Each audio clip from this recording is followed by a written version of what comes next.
Hello friends, welcome to SSC coaching centre. दोस्तों, आज की वीडियो में हम बात करेंगे रीजनिंग के प्रश्न की। तो यहाँ पर स्क्रीन पर जो पहला क्वेश्चन लिखा हुआ है बहुत ही इंपॉर्टेंट है। पूरा वीडियो देखिएगा, सभी प्रश्न इंपॉर्टेंट है।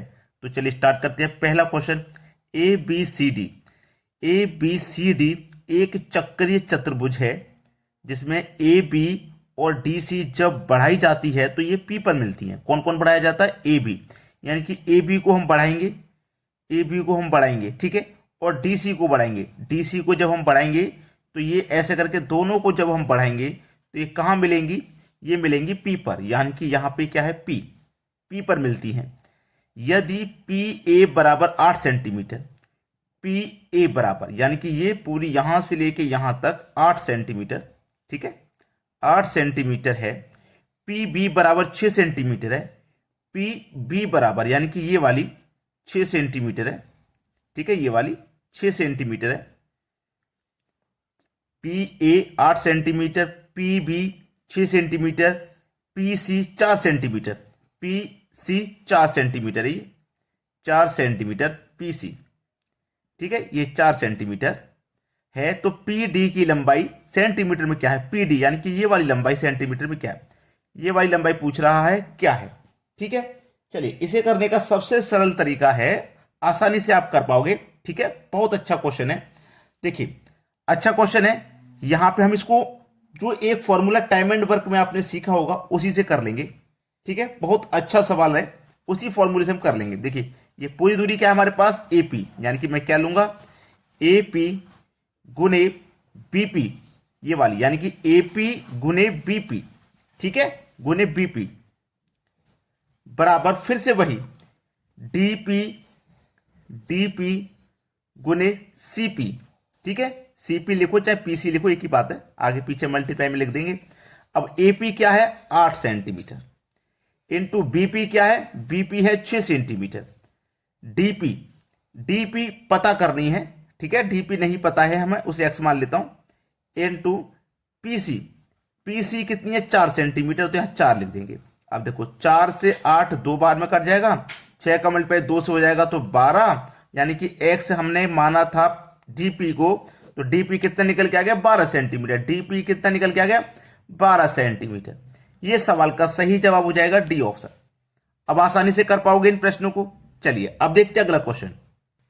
अगला सवाल है, एक सर्कल के अंदर 4 संख्याएं हैं जिसमें से 3 संख्या कंप्लीट है, 1, 8 और 27। तो यहां पे क्या आएगा?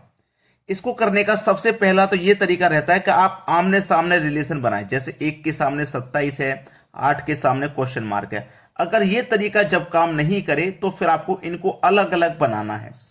अब मुझको अच्छे से पता है कि ये मेरा एक क्या है? 1 का क्यूब जब आप करेंगे तो आपको 1 ही मिलेगा। ये क्या है? 8, यानी कि 2 का क्यूब आप करेंगे तो आपको 8 मिलेगा।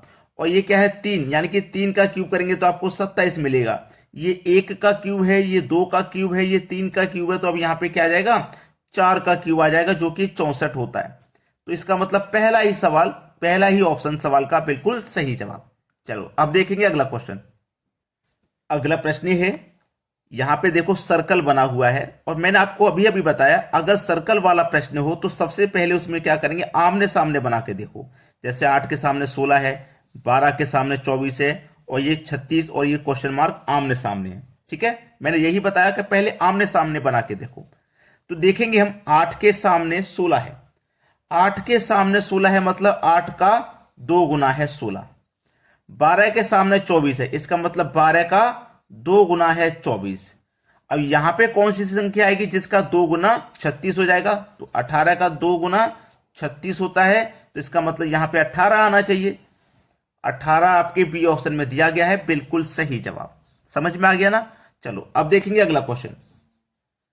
अगला क्वेश्चन है, यहां पे भी देखेंगे सर्कल है, ठीक है, और सबसे पहला तरीका तो मैं बता ही चुका हूं कि आमने सामने देखेंगे। अगर आमने सामने रिलेशन नहीं बन पाया तब आप क्या करोगे? अलग अलग बनाओगे, ठीक है, अलग अलग। चलिए यहां हम देखते हैं कि मेरा 15 के सामने जैसे 225 है, 12 के सामने 144 है, 18 के सामने 324 है, तो 3 के सामने क्या आएगा? यही तो सवाल है। चलिए, 15 के सामने 225 है, 15 के सामने 225 है, और मुझे बहुत अच्छे से पता है कि 15 का स्क्वायर 225 होता है। ठीक है, 12 के सामने 144 है, 12 के सामने 144 है। आपको अगर स्क्वायर याद है तो इस तरीके के प्रश्नों को करने में कोई दिक्कत नहीं आने वाली, क्योंकि 12 का स्क्वायर 144 है, 18 के सामने 324 है, 18 के सामने 324 है, और 18 का स्क्वायर कितना होता है? 324 होता है। अब 3 के सामने ये क्वेश्चन मार्क रह गया, 3 के सामने फिर क्या आ जाएगा? स्क्वायर आ जाएगा, क्योंकि सभी संख्याओं का तो स्क्वायर आ रहा है, तो 3 का भी स्क्वायर आ जाएगा जो कि 9 होगा। तो बी ऑप्शन प्रश्न का सही जवाब मिल गया। ठीक है ना। चलिए अब देखेंगे अगला सवाल। अगला सवाल है 65, 90, 117 और क्वेश्चन मार्क। इस तरीके का सवाल जब भी आपको मिले तो आप कंफ्यूज में हो जाओगे, पता नहीं क्या लॉजिक है, हमारी समझ से लॉजिक बाहर है, बिल्कुल ऐसा ही आपको लगने वाला है। ठीक है, लेकिन यहां पे इन प्रश्नों को सीखना भी जरूर है, क्योंकि जब एग्जाम में आ जाते हैं तो यही क्वेश्चन तो हैं जो आपकी रैंक को हाई करते हैं, आपके पास होने के चांसेस को बढ़ा देते हैं, वो यही क्वेश्चन होते हैं। अगर मैं इसको इस तरीके से चलाऊं कि 65 के बाद में देखो 90 हो गया, 65 के बाद में 90 हो गया, तो 65 में आप 25 को जोड़ोगे, 65 में 25 जोड़ोगे 90 हो जाएगा। ठीक है, इतना समझ में आ गया। अब 90 से ऐसे घुमाऊं, मैं ऐसे क्लॉकवाइज घुमा रहा हूं, तो 90 के बाद में क्लॉकवाइज घुमाऊंगा 117 हो गया, तो 90 में मैं 27 को जोड़ूंगा 117 हो जाएगा। अब क्लॉकवाइज और घुमाता हूं आगे इस तरीके से, पहले 25 जोड़ा, 25 के बाद 27 जोड़ा, 27 के बाद सीधा सीधा 29 जोड़ेंगे, क्योंकि 2 का अंतर चल रहा है। 117 में 29 जोड़ेंगे, कितना हो जाएगा? 146 हो जाएगा। अब 146 आपके सी ऑप्शन में दिया गया है। बात सभी को समझ में आ गई, किसी को कोई दिक्कत तो यहां पे होगी नहीं। चलो अब देखेंगे अगला सवाल। अगला सवाल है, यहां पे आपको देखिए सर्कल है बिल्कुल वैसे ही, और सर्कल के आमने सामने संख्याएं दी गई हैं, सर्कल के आमने सामने। अब जैसे 17 के सामने 13 आमने सामने, 12, 15 आमने सामने है, और 1914 आमने सामने है। तो जब यहां पे आप देखोगे कि आमने सामने तो रिलेशन नहीं बन पा रहा, ठीक है, आमने सामने तो रिलेशन नहीं बन पा रहा है, तो फिर कोई दूसरा तरीका होगा। जैसे अलग अलग बना के देखूंगा मैं, जैसे मैं 12 के बाद 13 पे आ गया, यानी कि 12 में 1 जोड़ के 13 आ गए, 13 के बाद 14 पे आ गया, यानी कि 13 में 1 जोड़ के 14 पे आ गए, और 14 के बाद फिर 15 पे आ गए, 14 में 1 जोड़ के हम 15 पे आ गए। ठीक है, इतना क्लियर है। यानी कि यहां से हम अभी तक 1 जोड़ रहे थे, ये वाला मैंने हाफ सर्कल जोड़ा 1 अब मैं यहां से जोड़ूंगा। 15 के बाद 17 पे आ गए, यानी कि 2 जोड़ेंगे, 17 के बाद 19 पे आ गए, मतलब 2 जोड़ेंगे, तो 19 के बाद में भी 19 में 2 जोड़ेंगे, तो कितना हो जाएगा? 19 में 2 जोड़ेंगे तो 21 हो जाएगा भाई। कितना हो जाएगा यहां पे? 21। तो प्रश्न का सही जवाब हो जाएगा आपका 21। ये आपके क्वेश्चन का बिल्कुल सही जवाब है। अब देखते हैं अगला सवाल। अगला सवाल है आपका बहुत अच्छा सवाल है। यहां पे अल्फाबेट दिए गए हैं EJOACBDG क्वेश्चन मार्क। यहां पे कौन सी संख्या आएगी ये बताना है। तो मैं क्या करूं, इन अल्फाबेट को अगर नंबर में कन्वर्ट कर लूंगा तो मुझे पता लग जाएगा, आसान तरीके से मैं इसे कर पाऊंगा। तो ई कितने नंबर पे आता है? 5 पे आता है, ए आपका 1 पे आता है, डी 4 पे आता है, ठीक है, जे आपका 10 नंबर पे आता है, सी 3 पे आता है, और जी 7 पे, ओ 15 नंबर पे आएगा, बी दूसरे नंबर पे। अब मुझे यहां पे नंबर करने के बाद में अब मुझे आसानी से इसे कर पाऊंगा। जैसे मुझे ये फाइंड करना है तो मैं इसे नीचे की तरफ सॉल्व करूंगा, तो डी कैसे आया, जी कैसे आया, उसी तरीके से क्वेश्चन मार्क वाली संख्या मिल जाएगी। तो मैं इन दोनों का कुछ करूंगा जिससे कि मुझे ये मिल जाए। तो ये मेरे पास 5 है और ये 1 है, दोनों का अंतर कर दूंगा, यानी कि 5 में से 1 घटा दूंगा, 4 बचेगा। ऐसे ये मेरे पास 10 है, ये 3 है, दोनों का अंतर कर दूंगा, 10 में से 3 घटा दूंगा, 7 बचेगा। ऐसी है 15 है, ये 2 है, यहां पे भी अंतर कर दूंगा, 15 में से 2 घटा दूंगा, 13 बचेगा। यानी कि 13 पे कौन सी संख्या आती है? 13 पे आता भाई एम। आपके सवाल का जो सही जवाब हो जाएगा वो हो जाएगा एम। क्लियर हुआ ना सभी को आंसर? चलिए अब देखते हैं अगला सवाल।